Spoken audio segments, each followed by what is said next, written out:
தேர்தல் வைக்காமல் கொஞ்சம் தள்ளி வைத்தால் திமுக வெற்றி பெறும் எண்ணிக்கையாவது குறையும் என பாஜக தப்பு கணக்கு போட்டுவிட்டதாக ஸ்டாலின் விமர்சித்துள்ளார். பெரம்பலூர் மாவட்டம் ஒதியம் பிரிவு சாலை அருகே திமுக வேட்பாளர்களை ஆதரித்து நேற்று இரவு பிரச்சாரம் மேற்கொண்டார்.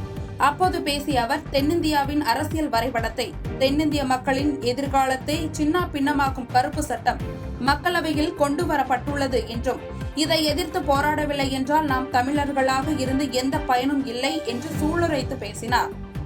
மேலும் பாஜக பழனிசாமியை குனியை சொன்னால் படுத்தே விட்டார் என்பது போன்று தொகுதி மறு வரையறையை பேசியிருக்கிறார் என்று கடுமையாக சாடி பேசினார்.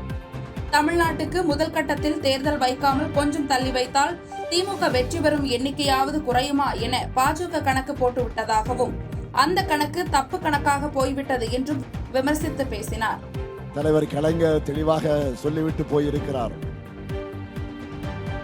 தொற்ற குடையா கொள்கையா எது வேண்டுமெனில் கொள்கையை விற்று பிழைக்க வேறு நபர் பார் என்போம். ஆட்சி வரும் போகும் நிலையல்ல. ஐயா அண்ணா வகுத்த கொள்கை போகாது, வாழும் நிலையாக என அன்றே சொல்லிவிட்டார். தேர்தல், ஆட்சி அதிகாரம், இது எல்லாமே நமக்கு இரண்டாம் பட்சம்தான். தமிழ்நாட்டை காப்பாற்றணும் தான் ஆட்சிக்கு வந்தோம். இப்போ தமிழ்நாட்டுக்கு ஆபத்துனா திமுக பார்த்துட்டு சும்மா இருக்குமா? உயிரே போனாலும் திமுக இந்த அநியாயத்தை தடுக்கும். தோல்வி பயத்தால் முதலமைச்சர் ஸ்டாலின் எமர்ஜென்சி காலத்தை போல பேசி வருவதாக பாஜக மாநில தலைவர் நயினார் நாகேந்திரன் விமர்சித்துள்ளார். ஈரோடு வில்லரசன்பட்டியில் உள்ள தனியார் ஹோட்டலில் பாஜக மாநில தலைவர் நயினார் நாகேந்திரன் செய்தியாளர்களுக்கு பேட்டியளித்தார்.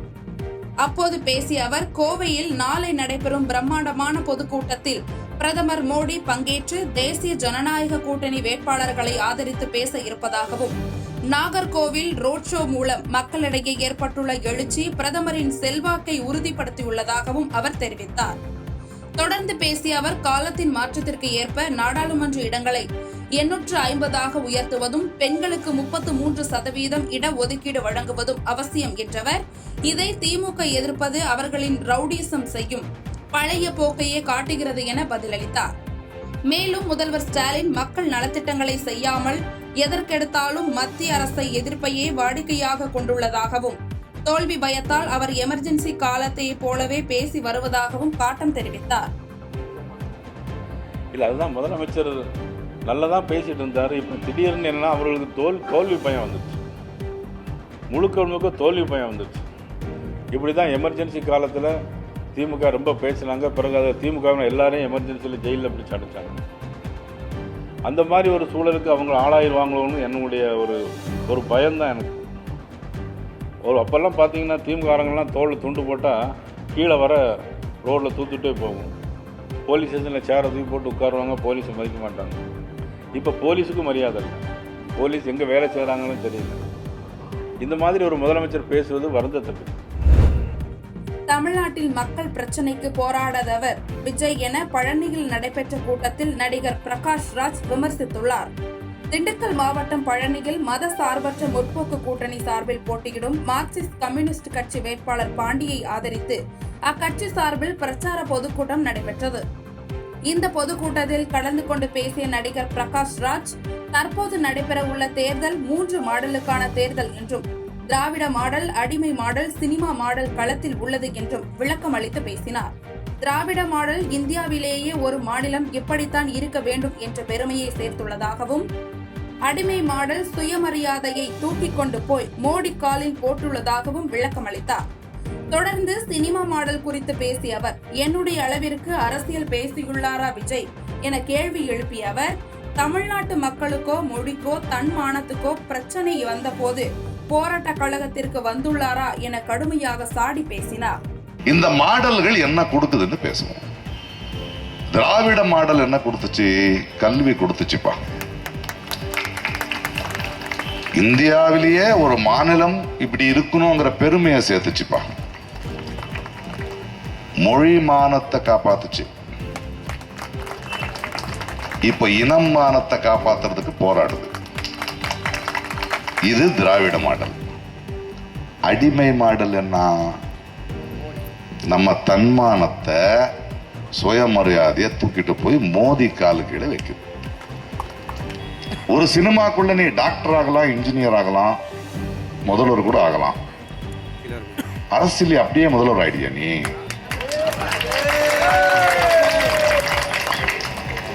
யாரு அரசியல் பேசணும்? என் அளவுக்கு அரசியல் பேசிருக்கியாப்பா நீ? நீ இத்தனை வருடங்கள்ல தமிழ்நாட்டுக்கோ, மக்களுக்கோ, மொழிக்கோ, தன்மானத்துக்கோ பிரச்சனை வந்திருக்கும் போது வந்து நின்று இருக்கியா? பண்ருட்டி அருகே மது போதையில் தனது தாயை தாக்கிய தந்தையை உருட்டு கட்டையால் அடித்து கொலை செய்த மகனை போலீசார் கைது செய்தனர். கடலூர் மாவட்டம் பண்ருட்டி அடுத்த கீழிருப்பு தெற்கு தெருவை சேர்ந்தவர் மணிகண்டன். மிக்சர் தயாரித்து அதனை கிராமங்களில் தோறும் இருசக்கர வாகனத்தில் சென்று விற்பனை செய்யும் தொழில் செய்து வருகிறார். இவரது மகன் பிரகாஷ் வெளிநாடான அபுதாபியில் வேலையில் செய்து வந்த நிலையில் கடந்த 4 நாட்களுக்கு முன்பு சொந்த ஊருக்கு வந்துள்ளார்.